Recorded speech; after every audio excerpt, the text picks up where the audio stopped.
All right, guys, good afternoon. Good afternoon. Welcome aboard to the Aftermarket Recap. It is 5 p.m. Eastern Standard Time on a Wednesday, February 2nd, 2022. Thank you so much for joining me today. My name is Carlos Garcia, founder and CEO of G.A.R Capital. Before we begin, bottom right-hand corner of your screen, click on that little white logo, subscribe to our channel, press that like button, please, for our videos. Really helps the algorithm, as always. If you like these videos, of course, you don't have to do anything you don't want to do. Turn on notifications if you don't want to miss any other future videos. And other than that, let's rock. All right, so Dow closed up 0.63%, 35,629. NASDAQ up 5.5% on the cash session, 45.89 for the S&P, up 0.94%. VIX ended the day green, 2209, 0.59%. Equal weight ETF for the S&P up 0.65% as tech did pretty well today. Small cap stocks fell down nearly 1%, 201.34. The dollar index fell 0.42%, 95.98. 10-year yields 1.766%, down about 1.89% on the yield. Let's take a look at credit markets. High yield credit gained 0.15%, 84.86. Investment grade credit flat, 127.74. Crude oil was down 0.20% at 88.02 a barrel. $2.60 for gasoline futures, up 1.23%. Silver futures up 0.27%, 22.65. Gold futures above that 1800 level, 1807. Taking a look at Bitcoin. Bitcoin just fell a little bit from the 37.6 level to around 37,000 now. We had a high earlier today of around 30. We're around 38.7. So we're down about 1,700 on Bitcoin currently. Let me go and take a look at my account on Coin Tracker. 37,044. Ethereum at 2668 currently. That's where we are. So not really much action in terms of the crypto market. Again, that's why I always say the market is for the weekends. Hey, you're welcome, Maria. Thank you so much. She says, thank you for the valuable information. You're very welcome. Happy to do it. My mic is fully charged now. Again, my apologies yesterday that the mic died on me. I have to make sure that I charge this damn thing. It's wireless, so it's nice. I don't have a fancy studio, I know, but you know what? We keep it real, give it to you and everything. We don't have any fancy little things coming out in terms of, I subscribe here or that. It's pretty much as raw as it gets. So again, I enjoy doing it. And thank you so much for the kind words. All right, so let's go over the meat of today. The meat today is earnings. So let's go over it. Facebook plunges 20% more than 20% on weak earnings. Big forecast miss. So let's go over the numbers, shall we? We're down 21.64% on Facebook. Here's their earnings per share, $3.67 versus a $3.84 expected. That's a miss. Revenue did beat, 33.67 billion versus 33.4 billion expected. Daily active users did miss, 1.93 billion versus 1.95 billion. And monthly active users, 2.91 billion versus 2.95 billion. Facebook said revenue in the first quarter will be 27 to 29 billion, while analysts were expecting 30.15 billion. So again, a miss on forecast, hence why we're getting that shift down over 21%. So with that being said, let me go ahead and talk about Facebook. So Facebook, I'm going to go ahead and be as clear as possible. I think Facebook is an incredible company. Looking at their numbers, they do very well. They have 20% year-over-year revenue growth with great margins. The problem is that Facebook is in the crosshairs of so much political and a lot of issues. Now, they did have some issues in terms of supply chains with businesses that are trying to save money, not do as much advertising. But yet Google did very well. So again, Facebook just has this target on its back. If you guys remember back in, let's say, 2006 to 2012, Facebook was a lot more popular then. Now it's been very, let's say, inundated with news, political talk, a lot of, let's just say, resentment and anger on both sides, just attacking each other, basically talking about politics with strangers or talking about whatever you want. But that's what happens when you have an open platform like that in social media. You're going to get both sides of the argument or both sides of the debate. Now, for some, they not enjoy that. Me personally, I liked Facebook before in terms of the actual platform. I don't use it anymore. I still have a profile, but I never get on. It's just something that I don't want to be a part of in terms of just the complaining and the ferocity of negativity out there. And I get it. It's a free forum for people to talk, and you can follow whoever you want. Instagram, I'm going to be honest with you, Instagram has definitely not been as great either. The bots are ruining Instagram, and Facebook needs to fix that. So if someone asked me today, what is the social media platform that I like the most, it has to be Twitter. I don't own Twitter stock though. But again, I think Twitter, for me, in terms of what it's used for, the news and everything like that, it's great. Facebook is more in your face. Facebook, I looking at the movie and all that stuff, it was built on, innocent enough, kind of like rating the opposite sex in class and kind of hanging out with friends and linking up. But it's mutated into something else. We're in a very divided nation, as we know, and this is nothing new to America. America has always been divided on many issues. You name it, colonies, slavery. Yes, there was debate on slavery of all things. You also had segregation, different people rights, right to free speech, right to life. I mean, there's always some kind of controversy, but that's democracy for you. Everyone has a voice. And right now, Facebook is under that crosshair of being in the middle of, do we become still that freedom of speech arena, or do we censor something where we don't want to be accosted with, that kind of, we don't want to be labeled as a place where you're just throwing crap on the wall and see what sticks. They also have the, the trollers and everything like that. A lot of misinformation from both sides, as we know. It becomes ugly and it turns off a lot of people. This is why people are now going into the TikToks of the world. It's just a quick video. There is no debate. There's no issue. It's just funny videos or something like that. I think people still want to connect, but I think people are becoming a little more inundated with politics that maybe they're just not interested in, or whatever, medical science, whatever your side of debate is on the vaccine, that's fine.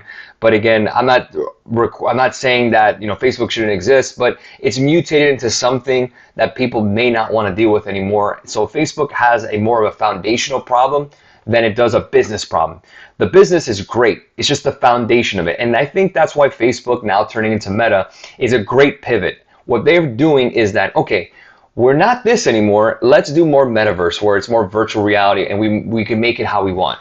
So I like what Zuckerberg is doing with the metaverse. I'm glad that they're pivoting to that and not just sticking to their old formula, which is we have a platform where you just pay for advertising, you can buy stuff, but it's going to get ugly depending on who you follow or who you speak to. And I think humans inherently still want to be connected, and there's some that like conflict, and there's some that don't. And I think those that don't want the conflict or that kind of toxicity in their lives, for example, are not going to join a Facebook. They're going to join a TikTok, or they're more likely on an Instagram instead. And Instagram, obviously, I haven't seen their daily active users on Instagram yet, but Facebook daily active users are down. And I think that's where the hurt of the stock is coming from. Again, Facebook is still a cash cow. They have great revenue, great books, no debt. So again, if I would have gave you those numbers and said that was, XYZ Incorporated, you would have said, wow, it's a great quarter. That's great. They make a lot of money. But Facebook has that label of just that toxicity that a lot of people want to stay away from. Again, so many controversies with them. Cambridge Analytica, the privacy, selling your information. You could see Robinhood having that issue, selling your order flow to a Citadel. So again, when it comes to privacy rights, Americans are very sensitive, and as it should be, of course. So again, the Facebook platform, I don't like. The Facebook company is fine. So where does that leave us in terms of the stock? 244.87 is a level that I would want to buy in. That's a level that I would love to go ahead and buy some more Facebook. I do own Facebook. I think it's a great company. I think the pivot will take some time, and then all of this kind of toxicity, they'll still have the platform, but more than likely that's going to go away, or in terms of kind of be sealed off a little bit. I kind of equate it to like Netflix delivering DVDs. Remember when Netflix was all just a DVD service, and then they pivoted to streaming, and they became a streaming company. Then they became a movie studio company or a creative content company. Facebook pivots that to metaverse. They're going to be worth a lot more, and they're going to do better. Again, it's going to take a lot of time to do that. So again, if you're a believer in the metaverse, if you're a believer in that, where you're at now is not where you're going to be at 5 years from now, then more likely you're probably seeing this dip as an opportunity. I do. I think 244.87 is my level. You see that support from right around, it was right around January of last year. And we're basically retesting and wiping out the gains of 2021. And I think it's a great company. Again, I don't use Facebook, the platform, personally. I use Instagram. I use Twitter way more. I tried TikTok. It's kind of weird. I don't know how to use it. I guess I'm too old. But with that being said, I think that's where Facebook problem is. And they can just pivot as quickly as possible away from the toxicity. I think they're going to be okay. Let's go over some other earnings here. You also have T-Mobile's earnings, 20.79 billion versus a 21.07 expectation. That's a miss. We'll go to T-Mobile here on the hourly. They're up after hours. Adjusted EBITDA did miss 5.7 billion versus 6.3 billion. But their net postpaid net adds, again, new users. This is new people, new signups. 1.75 million versus 1.6 million. That's your stock move. So again, they're getting new additions, new customers. Again, the revenue was a slight miss. EBITDA was a bigger miss. But again, I think people are cheering the stock because T-Mobile is adding new customers. So again, cheers to T-Mobile. I don't own them, but again, it looks good here. Let's take a look at Qualcomm, one of my top 10 stocks of 2022. I own shares in it. They're down about $4 after hours. They were down as much as around 172. There was highs nearly 200. Here's their earnings. They beat on revenue, 20.7 billion versus 20.44 billion. Adjusted EPS, $3.23 versus an expectation of $3. Sees quarter two revenue of 10.2 billion, 11 billion. Expectation is 9.59 billion. So then they beat in the top, bottom, and revenue forecasting. The fact that the stock is around this level, I think Qualcomm should be, well, to be fair, Qualcomm has risen the past couple of days. So again, more likely we may just get a little sideways action. It was up 6% just today. So again, it could be that it's already priced in that great number. So I like Qualcomm here. I think they're a great company. You own them. If anything drops a little more, I'll probably buy some more. Let me see where I can find the daily here. I would say right around that 160 level on the 100-day moving average on the daily is a great place to add some more. That's where I'm going to go and do it. One more big earnings report was Spotify. Let me see if I can get that. Spotify bottomed so far, 147.90. Now it's down to 169. There's a couple of things here happening. Let me see if I can get the Spotify numbers for you. Spotify numbers, if I can find it.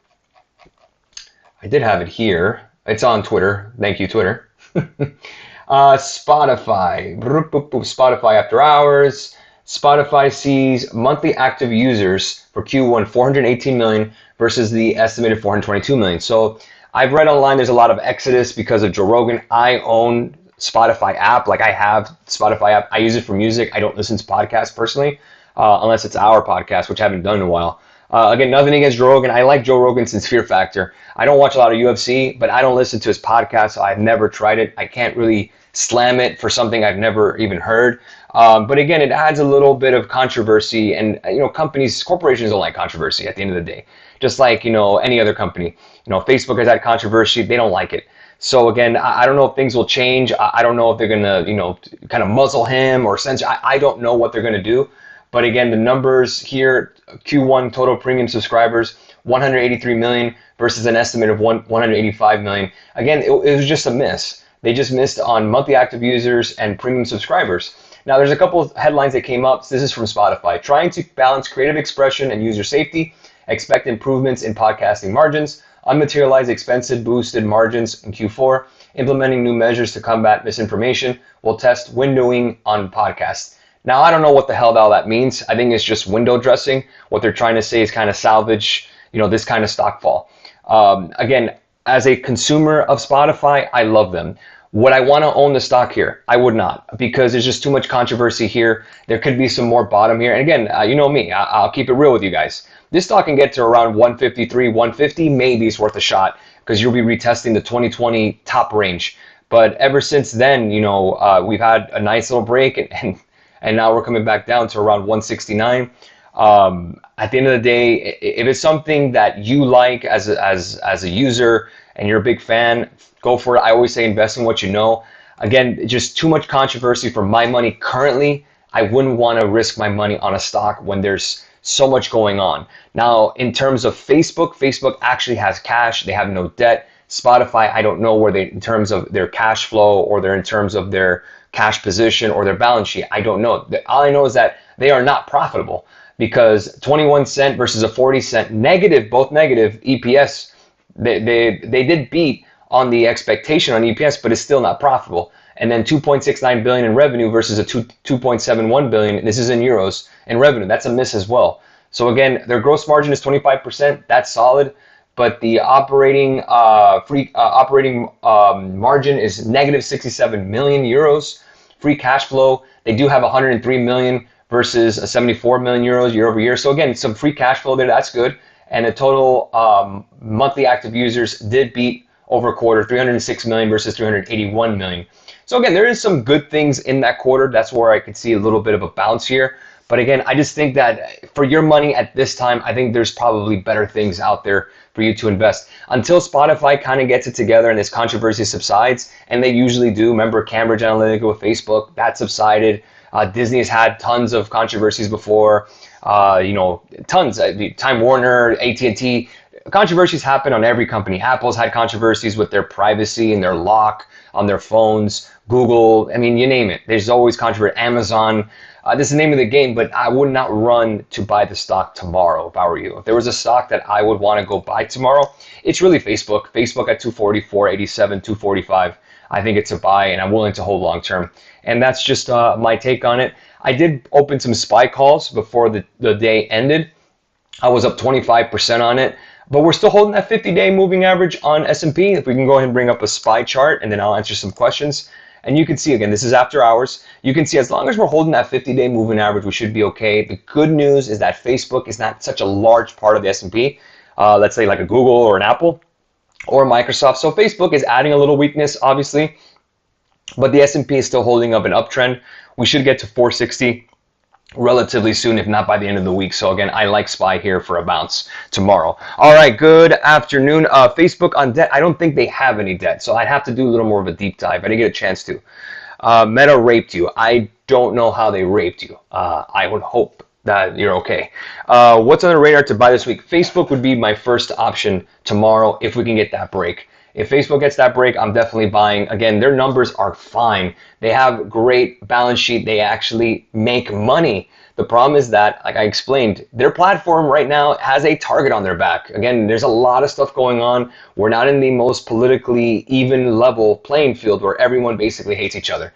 It's left versus right. It's a civil war in a mental aspect. And Facebook is right in the middle of it. So that's a difficult part because I would think people like me don't want to use that. We don't want to see that every day. And it kills it. The politics are killing Facebook. And this is my opinion. This is why, personally, I don't use it. So again, everyone's different. If you like Facebook, by all means, I love the stock because they have a great portfolio of items. They have Oculus, they have WhatsApp, which I use daily, Instagram, which I use daily. Okay, Facebook, I don't. So I don't need everything on the menu. But again, Facebook does have some solid numbers. And I think here a 20% drop is pretty much a gift. PayPal, you can see today, closed 132.57, down about 25%, 129.73. I had a lot of questions regarding PayPal. Should I buy today? Should I buy today? I would wait it out a little bit. There is a gap to fill right at, actually was filled. So again, right at 129.14, that was filled. I think below 120 would be a good place to go ahead and shoot your shot on some PayPal. That's what I'm looking for. So PayPal and Facebook, I want to buy in weakness. That's the thing a lot of people don't understand. Everyone wants to buy stocks when they're going up. You buy on weakness. Again, a good sale is a good sale. 25% on a PayPal, that's not bad. A Facebook 20% on the day downside, that's not bad if it holds up. Again, if I can get a 244 stock price, I'm buying it, definitely. What do you think about Shop? Do you know why it's down? Keep in mind, Shopify is high beta, guys. And the last couple of days, high betas did well. But look at the high betas today. PayPal down, GME down, Square down, Upstart, Pins, AMC, SoFi, Mara, DraftKings, Football, Riot, Palantir, you name it. They were all, Roku, were all down. So again, you had a rotation after a 3-day winning streak. That's completely normal, but that's why Shopify is down. They're commoditized with all the high beta, high growth names. Nothing wrong with Shopify. I'd rather have some Amazon. I have Amazon over Shop. But again, Shopify isn't terrible. I don't think it's a horrible company or anything like that, but I think there's better options for your capital, personally. That's all. What's the break on FB? The break level, really, it's 244.87 right here. You could see that we had a downward trend back in April of 2021 that we broke out. Again, the support level was right here, 1-2, right at 244.87. If that breaks or maybe gets around that level, we should bounce because we're right now at 252. So my cursor will be right here. We should be able to bounce above 240, 487, but I'll go ahead and buy tomorrow and see where we go from there. I don't own any shop, GS, my apologies. Thoughts on DraftKings bull and divergence on the RSI? I don't use RSI personally, but DraftKings, again, on the weekly chart, you can see a couple of green candles, so 2 weeks of green, down about 8% today. Again, guys, you're playing DraftKings because, well, at the end of the day, you're pretty much thinking that we're going to get a point of legalization. Now, again, I love DraftKings. I won in my DraftKings Fantasy Football League this year. I won $600. Thank you, DraftKings.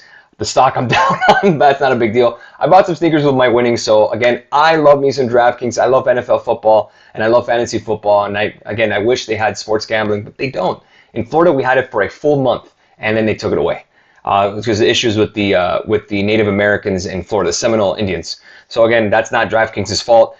Florida, we try to have in Florida a petition to get sports gambling on the books. They didn't get enough signatures, but that's the name of the game for you. But DraftKings obviously expanded in New York, and New York is doing well in terms of that. So again, I just think DraftKings is more of a long-term play. I wouldn't trade it. I would just own it. And again, if this is a stock just like any other growth name that you're worried about in the long term and you just kind of want to find a way to dump it, again, 15,600 on NASDAQ futures. That's the 38.2 Fibonacci retracement. That's the level I'm looking for that right shoulder. That'd be a good place to dump any of the stocks, tech stocks that you don't want. So you have a little more upside. Again, Facebook is kind of weighing onto the NASDAQ today, but other than that, there's some other names out there that are deserving of your money. Again, not everything is Spotify, not everything is DraftKings, not everything is Riot, not everything is football.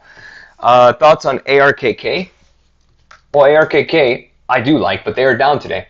$70.38 down to, they were down about 5%. Again, they have a lot of the high betas. They own some Spotify too. So again, ARKK is a little bit of a hit. A break of $60, I'm buying some more ARKK. Amazon buy before earnings tomorrow like AMD? No, I would wait on Amazon. And I bought the dip on Amazon. I think Amazon is an amazing company. But again, I would wait on it and see how their earnings do. Again, if their earnings are great, like a Google, great. If they fall a little more, I want to see those deep dive in earnings. I want to see how their margins are. I want to see their forecasting. We'll go from there, but I would not buy ahead of time. No, sir. All right, that's tons to go over. A little bit of housekeeping. Just want to go over a couple of things. I did do a freebie on Twitter and Instagram. I posted it for you guys. It was the QQQ calls. Hope you guys got it. It went as high as 60%. Congratulations if you got it. Again, I put charts all the time for you guys. I run the Twitter. If you guys enjoy, please make sure to follow us on Twitter. Turn on notifications. Such a great platform for us to talk about the markets. It's a great place to talk. It's not as crazy as Facebook and Instagram. You got so many fucking bots. It drives me nuts. And then, of course, not everything is in order. It's a mess. So again, it's kind of difficult when it comes to Instagram. Twitter is just a lot easier. So just wanted to give you that heads up. The second thing is that if you guys like these kind of videos, we do masterclass teaching, one-on-one teaching. Just a heads up. So again, if you like this stuff, we have our VPs ready to rock to teach you about the markets. Remember, we were talking about fibs, we were talking about bottoms, we were talking about RSI, we were talking about volume, we were talking about rotation, talking about yields, talking about dollar, all the macroeconomic stuff. That's something that I'm really into. So again, if you do sign up for masterclass, I'm always here to help. Again, a lot of people think, oh, I can't talk to Carlos. Of course you can. I have actually helped out 2 students this week, or the second student will be tomorrow, that I help them out with their classes. So I really do enjoy speaking to them and kind of giving a little more of an insight. It's an hour class per week with masterclass whenever they take the class. Here, we only do, maybe 15 minutes together. But there's so much stuff that we can go over together once you join masterclass. And also want to give a big shout out to Juan from our VP of trading. He's a VP of masterclass as well. He teaches. We're going to pivot into G.A.R Capital in Spanish. There's a lot of folks out there that don't have English as their primary language. A lot of people in South America, a lot of people in Central America that are looking for teaching in Spanish or to break down the markets in Spanish. That is on the way. G.A.R Capital en Español. So again, you know that there's tons of news organizations out there, but only 2 maybe major Spanish news networks in the U.S., Telemundo and Univision. Well, why not have that in terms of financial advice and financial help and financial news and financial breakdowns and stock market breakdowns? So again, that's coming soon. We're working on that for you guys. If you want to follow us on Instagram, it's G.A.R Capital en español. ENESPANOL. Just go ahead and search it. We're just trying to set up all the logos and good stuff, but that's coming soon. I'm very excited for that. I can't tell you that my Spanish is perfect. I can speak it. I don't know how to write it. And that's the only thing. And some of the jargon, I'm kind of a little off, like in terms of the market jargon. I will work on that, but Juan will be taking the lead. I will be helping him. So again, it's going to help those individuals that are in different countries in South America and Central America, or even the US, who are just primarily Spanish speakers. And again, why keep them on the sidelines? Let's help them out to understand the markets as well. So that's something that's pretty close to my heart that I've been wanting to do for a while now. I think it's going to be a great success. Nothing will change with the morning note or the aftermarket recap. So at the end of the day, it should be a fun one. Can you share your top 10 stock picks of 2022?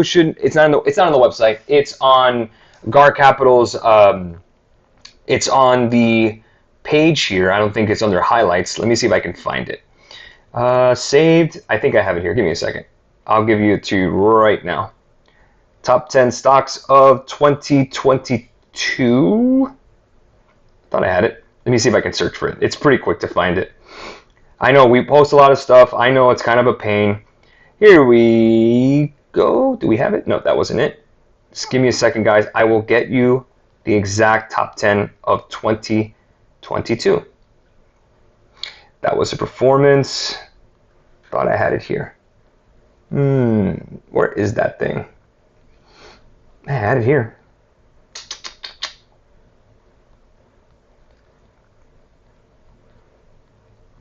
Let me see if I can find. Here we go. Top 10 stocks of 2022. I'm just going to go and share it so you guys can see it on the thing again. Goldman Sachs, Caterpillar, SpyG, ARKK, Google, Nvidia, Qualcomm, Ethereum. That's not a stock, but part of it. Costco and Microsoft. As we know, Microsoft had a great quarter. Google had a great quarter. Qualcomm had a great quarter. Nvidia has not reported. Caterpillar had a so-so quarter. Goldman Sachs was okay. SpyG is an ETF that I use for growth. ARKK, well, we had a nice little pop. And Costco has been pretty much as solid as it gets. Ethereum is starting to bounce too. Tons of stuff. But yeah, I went ahead and talked about it on the podcast. It's on YouTube, the top 10 of 2022. But I shared it on our stories right now so you guys can take a look. What about Twitter Spaces talking about the markets once in a while? I've never used Twitter Spaces. I have no idea what that is. I think YouTube is just a little easier. But again, I'll have to check it out. I have no idea how Twitter Spaces works, to be honest with you, my man. Shop and PayPal are clearly me thoughts. If you're worried today, Panache, sell it immediately. There is no stock on this earth that is worth your stress. Get rid of it. Move on with your life. Trust me, you'll feel better. If you're willing to hold it and you still believe in those companies, then hold it. But if you hate it and you're worried, sell it tomorrow. First thing, 9:30, get rid of it. Get rid of it. Not worth it.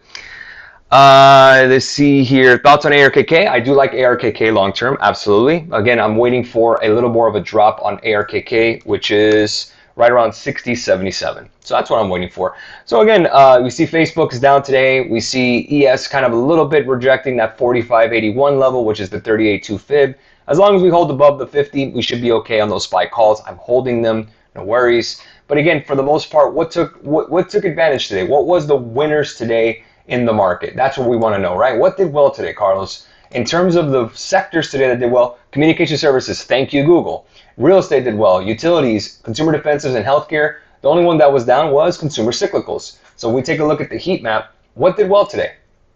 We know that high betas didn't do well, but Tesla's down 2.75%. Google's on fire. Amazon was pretty much red today, ahead of the earnings tomorrow. Microsoft, Apple, we know that. PayPal down. That's weighing on fintech.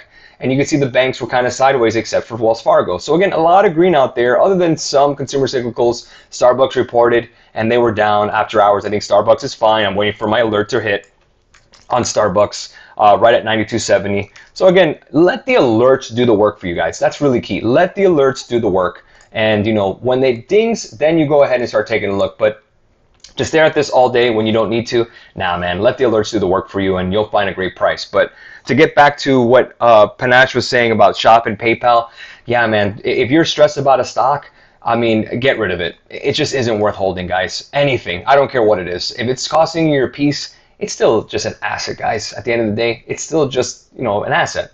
It's not a big part of your life. It's just an investment. And the last question here is, no, that was it.